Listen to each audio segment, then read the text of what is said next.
Kim Chiu, lumipad na nga patungong ASAP, California. Hi, Kim!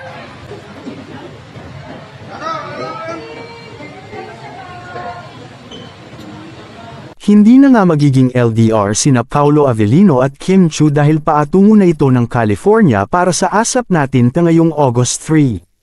Ngayong gabi ay personal na pinuntahan ng mga tagahanga ni Kim Chiu ang dalaga sa airport at sobrang tuwa nito sa ipinamalas na warm goodbye sa kanya. Nauna na nga si Paolo Avellino sa California at ayon sa balita ay for sure naghihintay na itong mabuti kay Chanite Princess. Sobrang excited naman ni Kim Chiu na muling makita ang aktor pagkatapos ng ilang araw na hindi magkasama. Medyo sentimental kasi si Kim Chiu kaya naman na-miss niya ang mga morning jogging nila together ni Paolo Avellino. Bukod dito, ay excited na rin ang ating mga kapamilya na matunghayan ang muling back-to-back kilig performance ng dalawa. Tiyak na mapupuno ang stadium at maraming mga Kim Pao fans ang manunood dito. Sabik din kasi ang ating mga OFW at kapamilya sa pagpunta ni na Kim Chiu at Paolo Avellino doon.